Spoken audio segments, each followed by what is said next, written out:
नमस्कार, मी स्नेहा.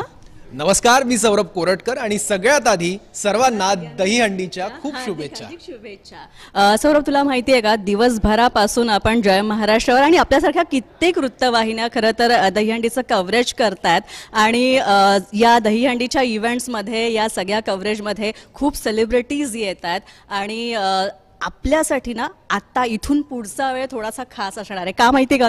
नाही का? कारण ना आपल्या जय महाराष्ट्राच्या या ऑफिसमध्ये ना एक खूप गोड सेलिब्रिटी आहे. तुला माहिती आहे कोण आहे? कोण आहे तू सांग. मी तुला सांगणार आहे, पण त्याआधी ना आपण स्वतः त्या खास व्यक्तीकडे जाऊया आणि कोण आहे ते आपण आपल्या प्रेक्षकांना सुद्धा दाखवूया लाईव्ह. कोण दिसतंय आपल्यासोबत आहेत पुष्कर श्रोत्री. दादा, दहीहंडीच्या खूप खूप शुभेच्छा तुला.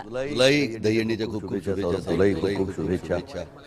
वाह वाह. स्नेहा कशी आहेस? मी मस्त. काय दिवस कसा गेला? एकदम मजेत. दिवसभर आम्ही कव्हरेज करतो आणि सगळ्यात महत्त्वाचं म्हणजे दादा, तुला मी पाहतोय, तू ठाण्यात दिवसभर जो माईक तुझ्या हातात आहे ना, तो खरं तर हॅट्स ऑफ तुझ्या एनर्जीला. आणि इथे आल्यानंतर मला असं वाटलं होतं की दिवसभर तू ते दहीहंडीत बोलून सगळ्यांना होस्ट करून तू थकला असशील, पण तुझ्या आवाजात तीच एनर्जी आहे.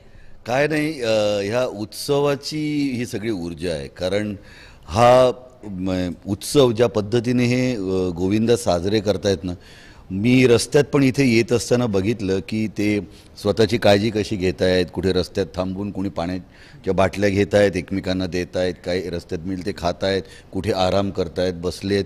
अशी रस्त्यात ट्रक्स दिसत आहेत, काही बसेस दिसत आहेत आणि गोविंदा पथकं इथून तिथे जात असताना स्वतःची पुरेपूर काळजी घेत आहेत. आणि त्या दहीहंडी उत्सवाला गेल्यानंतर मात्र मग त्यांचा जो उत्साह असतो, ऊर्जा असते, ती म्हणजे तुम्ही विचार करू शकत नाही. म्हणजे कधी कधी ते बघत असताना छाती धडधड होत असते. पण हा उत्साह आणि ही ऊर्जा त्यांच्याकडनं येते. नक्कीच दादा. आणि हीच दादाची हीच उत्साह आणि दादाचा हीच सगळी पॅशन आपण घेऊन पुढे जाणार आहोत. मात्र दादाशी भरपूर गप्पा सुद्धा मारायच्या आहेत, मला सुद्धा मारायच्या आहेत. पण दादा, सगळ्यात आधी तुला सांगू, आमची खूप इच्छा आहे की तू आमच्या जय महाराष्ट्राचं न्यूजरूम बघावंस आणि त्यासाठी मी सौरभला तुझ्याबरोबर पाठवते. सौरभ, आता आपला न्यूजरूम तू दाखव दादाला. इतके खास पाहुणे आले तर त्यांना असं थोडी सोडणार मी. हो, म्हणजे आपण एखाद्याच्या घरी गेल्यानंतर आपण नाही का अख्खं घर दाखवतो, हे बघा इथे मी हे असं केलंय, इथे मी असं केलंय. तसं मला सगळं हे बघायचं आहे आणि इथल्या लोकांची गप्पा सुद्धा मारायची आहे. आणि प्रत्येक जण क्युरियस आहे आणि त्याचीच वाट बघतायत की कधी एकदा तुम्हाला त्यांना बोलता येईल, तुम्हाला प्रश्न विचारता येईल. आपण त्यांच्याकडे पण जाऊयात. पण त्याच्या आधी माझा एक प्रश्न की आजचा दिवस नेमका तुमचा कसा होता? अरे अप्रतिम. म्हणजे लवकर उठलो. काल रात्री माझा मुलुंडमध्येच प्रयोग होता. तर प्रयोग संपल्यानंतर मुलुंडमध्येच माझी सख्खी मावस बहीण राहते, तिच्या घरी गेलो. तिच्या घरी रात्री 12 वाजता कृष्ण जन्म साजरा केला. त्यांच्याकडे छोटी बाळकृष्णाची मूर्ती आणि त्याला ना त्या छोट्या पाळण्याला अशी दोरी आणि त्यांनी असं ते पाळणा हलवत कृष्णाचं बालगीत गात कृष्ण जन्म तिथे साजरा झाला. आणि मग सकाळी लवकर उठून तुमच्याकडे कृष्ण जन्मोत्सव कसा होतो साजरा? माझ्या घरी जेव्हा आई कृष्ण जन्म साजरा करायची तेव्हा रात्री 12 वाजता पण करायची आणि दुसऱ्या दिवशी सकाळी दूध पोहे, दही पोहे असं नैवेद्य दाखवून आम्ही कृष्ण जन्म साजरा करायचो. पण तिथे माझ्या बहिणीकडे मी गेल्यानंतर तिथून मला ठाण्यात पोचणं शक्य होतं, लवकर पोचणं सोपं गेलं असतं म्हणून तिच्याकडे राहिलो आणि तिच्याकडनं पाहुणचार करून मग. आणि एकदा संकल्प प्रतिष्ठानच्या त्या दहीहंडीला गेल्यानंतर मला कळलंच नाही की मी संध्याकाळपर्यंत तिथे उभा आहे, मी काय करतोय हे मला काही जाणवलंच नाही. संचारलं होतं. त्यांच्याकडे बघून वेगळा उत्साह येतो, तसंच झालं होतं. आणि पुष्कर दादा, आता आजची दहीहंडी तुम्ही बघता, दरवर्षीच तुम्ही वेगवेगळ्या पातळ्यांवर या दहीहंडीमध्ये सहभाग सुद्धा घेता. तुम्ही लहानपणापासून बघितलेली दहीहंडी आणि आजची दहीहंडी यात काही फरक जाणवतो तुम्हाला? प्रचंड फरक आहे. म्हणजे थोडंसं कमर्शियल स्वरूप झालेलं आहे हे आपण सगळं जाणतो आहोत. आणि इलेक्शन्स जवळ आल्यानंतर त्याचं स्वरूप वेगळं होतं हेही आता प्रत्येक नागरिकाला माहिती आहे, आपल्याला माहिती आहे की इलेक्शन जवळ आल्यानंतर त्या दहीहंडीचं स्वरूप थोडं बदलायला लागतं. सेलिब्रिटीज जास्त यायला लागतात. आपण केलेल्या कामाचा लोकांपर्यंत थोडासा देखावा सादर केला जातो. असं ते होणारच आहे, कारण हे जग आहे प्रपोगंडाचं, हे जग आहे मार्केटिंगचं सध्याचं, त्यामुळे ते होतंच. पण पूर्वीच्या काळी हे असे मोठे मोठे थर लावले जात नव्हते. जेव्हा पहिल्यांदा 9 थर लावून विश्वविक्रम झाला 2010-11च्या सुमारास असेल माझ्या मते, ठाण्यातच, त्यावेळी मंचावरती मी उपस्थित होतो आणि तेव्हा हा विश्वविक्रम झाला हे असं याची देही याची डोळा मी बघितलेलं होतं.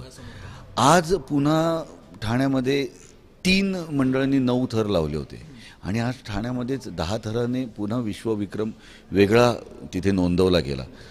सो विक्रम होत आहेत, विश्वविक्रम होत आहेत. हा खेळ जगभरात पोचतोय. स्पेनमधले किंवा जगभरातले गोविंदा तयार होत आहेत, तिथे सुद्धा हा खेळ उत्साहात साजरा केला जातोय. पण आता हे जरा जास्त कमर्शियल झालं आहे. म्हणजे याचा खेळ झालाय, त्याचबरोबर याचा इव्हेंट सुद्धा झालाय, पण उत्सव कुठेतरी याच्यात हरवतोय. उत्सव खेळ होतात, उत्साह होतात, पण आता जर त्याचा इव्हेंट झालाय. जुना उत्सव दिसत नाही आता आपला. ठीक आहे, न्यूज रूम मी दाखवतो सगळ्यात आधी. तर इकडे आमचं प्रोडक्शन कंट्रोल रूम आहे आणि तिथे सगळं आमचं फायनल आउटपुट जातं. तिकडे आपल्याला जाता येणार नाही आता, कारण प्रचंड व्यस्त तिकडे आणि लाईट पण कमी आहे. आणि त्याचबरोबर त्रास होणार नाही असं नाही नाही, बिलकुल त्रास कोणालाच होणार नाही. उलट तुम्ही तिकडे गेलात तर काम सोडून ते तुमच्याशी बोलते. आणि इकडे इनपुट डिपार्टमेंट आहे, इकडे सगळ्या बातम्या वगैरे येत असतात राज्यभरातून देशभरातून, आणि त्या बातम्यांवर प्रोसेसिंग चालतं, ते म्हणजे या आउटपुट डिपार्टमेंटला. आणि इथे बरेच प्रश्न आहेत जे त्यांना तुम्हाला विचारायचं. असिस्टंट बँड मध्ये लिहिणारे कोण असतात? ही सगळी टीम. हीच सगळी टीम का? अरे वा. आणि तिथूनच पहिला प्रश्न आहे तुमच्यासाठी खास. बिलकुल, करूयात सुरू. नमस्कार सर, मला तुम्हाला विचारायला आवडेल की दहीहंडी उत्सव आता आज आहे, तर मग तुमच्या लहानपणीची या उत्सवातली तुमची आवडती आठवण किंवा असे स्पेशल क्षण? खूप आहे. तुझं नाव काय? माझं नाव साक्षी कीर. साक्षी. कुठची आहेस तू मूळची? मी रायगडची आहे. रायगड. माझं पण रायगड जिल्ह्यात उरण. मी श्रीवर्धन. श्रीवर्धन. अरे वा वा वा. मी तसे जवळजवळ होतो. आपण कोकणाची सुरुवात जिथून होते तिथली आपण. तर लहानपणी जेव्हा जेव्हा असा उत्सव साजरा व्हायचा, आम्ही बिल्डिंगमध्ये आमची मुलं मिळून हे करायचो. मी आणि माझा भाऊ घरामध्ये ह्याला पण फॅनला पण एक दोरी बांधून त्याच्यामध्ये एक वाटी अडकवून त्याच्यात पाणी टाकून ती पण आम्ही घरात खेळायचो. खूप मस्ती करायचो त्यावेळी. पण जेव्हा कॉलेजमध्ये जायला लागलो ना, तेव्हापासून दहीहंडी उत्सव वेगळ्या पद्धतीने साजरा केला जातो हे कळायला लागलं. तोपर्यंत बिल्डिंगमध्ये इथे तिथे पार्ल्यामध्ये माझा जन्म झाला. पार्ल्यात तसं शांत होतं. मी खऱ्या अर्थाने दहीहंडी चा हा इव्हेंट आणि उत्सव बघायला लागलो ठाण्यामधून. मला असं वाटतं ठाण्यामध्ये जेवढ्या मोठ्या प्रमाणात होतं ना, नंतर माझ्या मते पुण्यात होतं.